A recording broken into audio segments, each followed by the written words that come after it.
ఇప్పుడు కన్యా రాశి వారికి జూన్ 15 తారీఖు నుంచి 30 తారీఖు వరకు ఎలా ఉందో ఒకసారి కన్యా రాశికి చూద్దాం. కన్యా రాశికి ఒకటి చిత్తా పడ్డది, 4 బోల్తా పడ్డాయండి. సింహరాశి వారు గంటకొక మాట, గంటకొక తరిక, గంటకొక లెక్క ఉన్నదండి. కన్యా రాశి వారు అదృష్టం రాత, బలం రేఖ, ప్రశ్నయోగ స్థానం బాగుంది.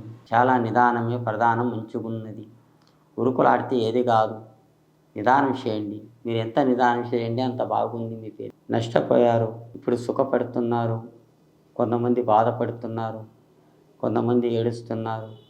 చాలామంది ఈ దేశంలో ఎంతోమంది ఉన్నారు, కోట్ల జనాభా ఉన్నారు. చాలా ఆలోచించండి, మంచిగా ఉండండి. ఆ భగవంతుని మాత్రం మరవకండి. ఏ దేవునికి మాత్రం నేను ఈ దేవుడు ఆ దేవుడు అని నేను దేవుళ్ళ పేర్లు నీకు చెప్పడం లేదు. మీరు ఏ దేవునికి నమ్ముతారో ఆ దేవునికి నమ్మండి. ఆ దేవుని దయ వల్ల మీ మనసులో ఉన్న కపటం మొత్తం పోతుంది.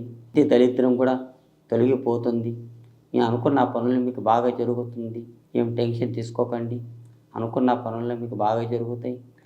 ఈ అష్టమ దరిద్రం ఎక్కడ పోయినా కానీ వెళ్ళిపోతుంది. కానీ మీ పేరు మీద ఏమైనా పూజ చేయించేది ఉంటే ఆ దేవుని గుడికి పోయి, చర్చికి పోయేటోళ్ళు చర్చికి పోండి, అల్లకి పోయేటోళ్ళు అల్లకి పోండి. తెలుగు సాంప్రదాయం దేవుని వెంకటేశ్వర స్వామికి పోయేటోళ్ళు ఉంటే వెంకటేశ్వర స్వామికి కూడా పోవచ్చు. ఈ 3 దేవుళ్ళ పేర్లు నేను చెప్పరాదు.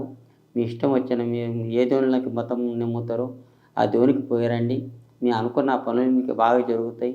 మీ కారోబార్లా కానీ, మీ జాబ్లా కానీ, ఉద్యోగంలా కానీ, అనుకున్న పనుల్లో కానీ బాగా జరుగుతాయి.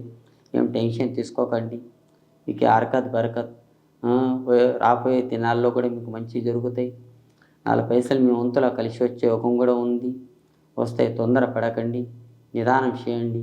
మీరు ఎంత నిదానం చేస్తే అంత మంచిగా ఉంది మీ పేరు మీద. మీ పేరు మీద చూడండి, అష్టమ రేఖ, ఖర్చు అంతే ఉంది, ఆదాయం అంతే ఉంది. మీ పేరు మీద శుభం ఉంది. జై శ్రీరామ్.